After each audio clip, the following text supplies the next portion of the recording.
Today, we bear witness to an extraordinary act in one of history's defining dramas. The Oslo process begins officially with the handshake on the White House lawn.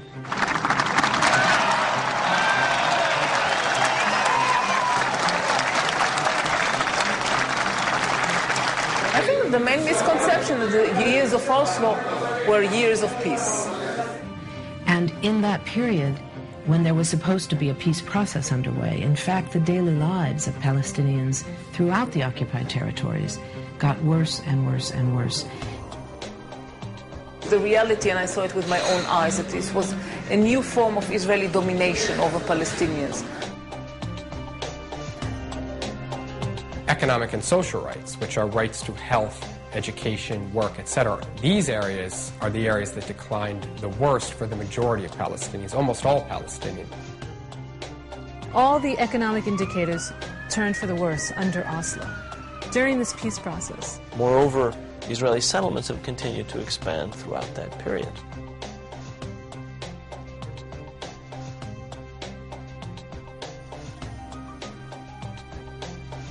At the same time that Israeli control was expanding, the Palestinian Authority was given the trappings of power over the shrinking and non-contiguous Palestinian land, being held out as a future Palestinian state.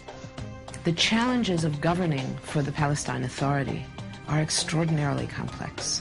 This is an authority that has very little authority. It has virtually no power. Its power is derivative. It has the power that is given to it by Israel, and at any moment, any of those powers can be taken away. It was very convenient to believe that there is no occupation, that the occupation is over. How many aspects in your life somebody else determines for you? This is occupation. And Israel could determine, in the last 10 years, could determine everything. But everybody heard Arafat saying 10 times, to 100 times, that Ramallah is liberated and Gaza is liberated. How can it be liberated if there is an army around it?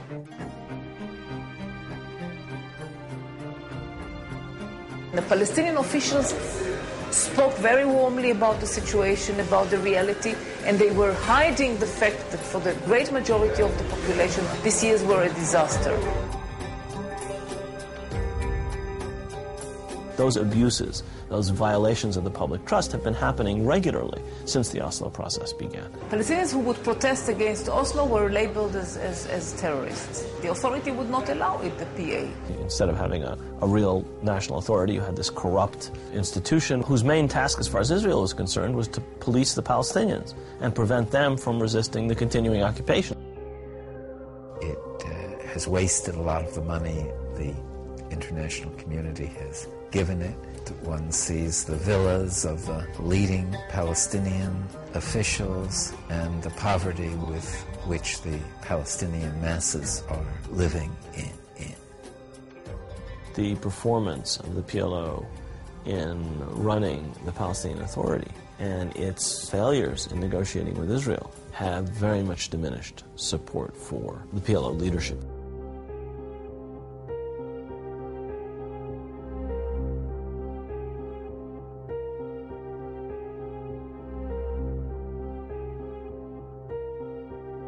While Americans were being told by the media that a peace process was moving forward, Israel continued its policy of home demolitions.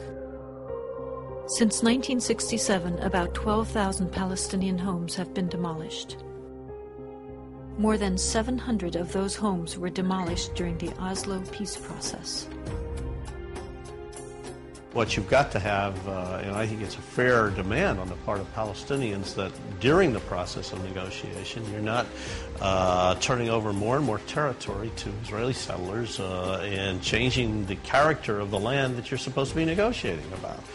The notion that this is going to be a negotiable question does not ring true to any Palestinian who lives up against one of these settlements, which are continually expanding. And what does it mean to expand? It means you steal more land. Abdul Jawad is a Palestinian farmer whose family has lived there and tended the land for centuries. The Israeli authorities have confiscated countless acres of their farmland. شوف الشجر اللي كان ما أحلى اللي كان موجود هون. يعني كيف واحد بقعد في جنة، أنا مسوي جنة هون. شوف شو بدال الجنة، شوف شو سووا معاي، شوف شو هذا بتتفرج شو هذا اللي سووه هون.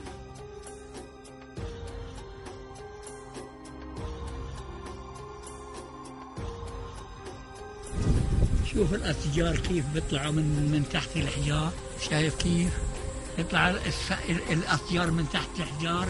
مش حرام هذا يبقى بدل ما يقعد بني آدم اللي بيقول الله، مش حرام هذا يقعد بداله حجر زي هذا؟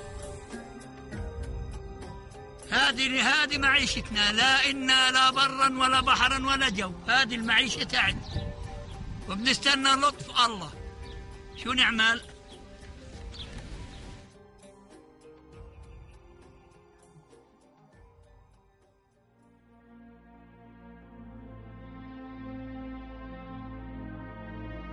These settlers live and prosper at the expense of the Palestinians and the Palestinians' well-being, present well-being and future well-being.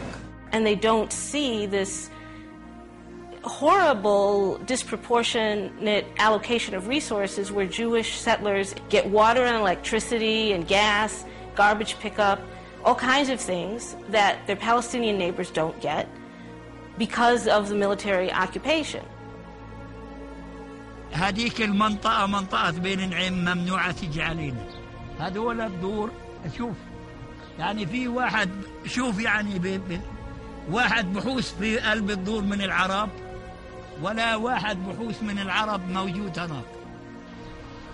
هذه السيارة يعني لو ما إسرائيلية بعدوهاش. They lost the middle of the valley for a bypass road, which is now an Israeli-only bypass road. They can't drive on it to go to their homes. The thing is extremely ugly to watch. Now, this is just day-to-day life. I'm not talking about the fighting here. I mean, you walk through Hebron, you've got an Arab city, 100,000 Arabs, a couple hundred Jews. Settlers walking around with rifles, looking as if they own the place. Settlers can go in a Palestinian village and burn the fields there, destroy the house, hit Palestinians, even shoot Palestinians. Several of the women have been beaten by settlers on different occasions. In each of those cases, we were just being a nonviolent presence on the street, observing when settlers were acting out, and they just attacked different ones of us. والله يا عمي قد ما نحكي لكم جزء من اللي بنشوفه. The Israeli government is not doing anything to try and stop the settlers from violating Palestinian rights.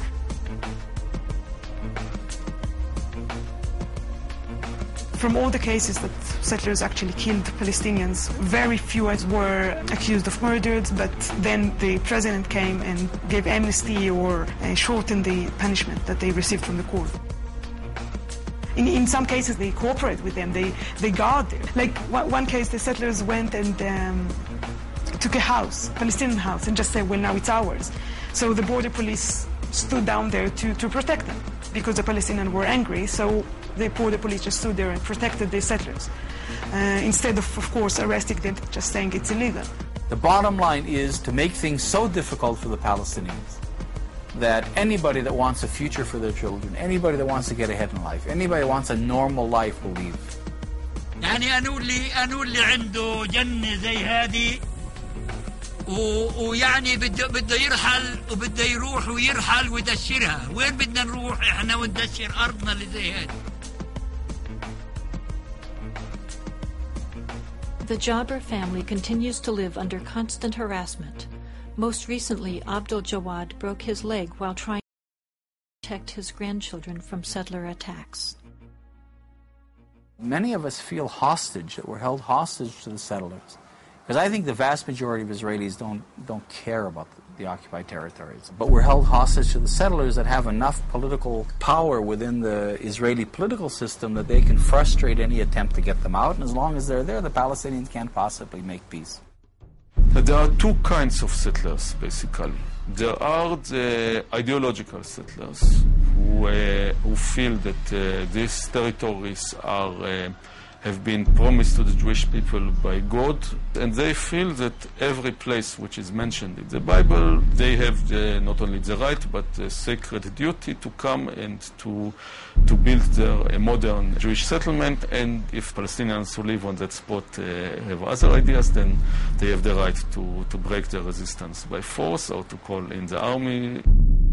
And the other kind, which are the more majority of the settlers, are in fact ordinary Israelis who came there simply because the government was offering them very cheap housing. When you go to live there, then most of the money you get is a government loan, and if you stay there for 10 years, then you don't have to pay back the loan.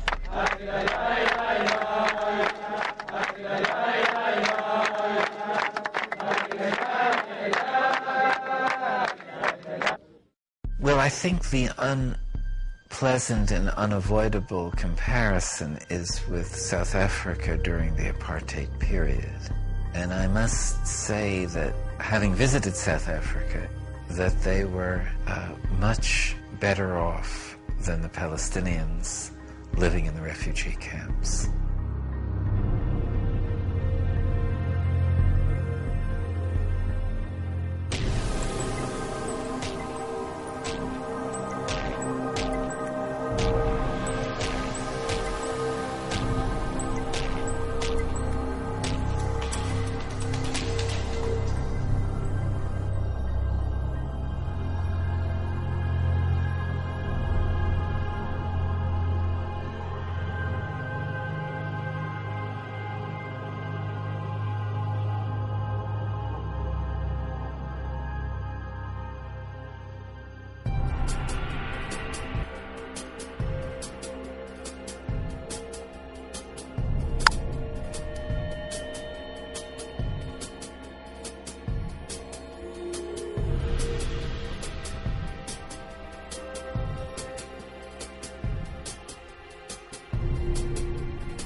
We went to jail because it was impossible to sit still while the obscenity of the apartheid system was being imposed on our people.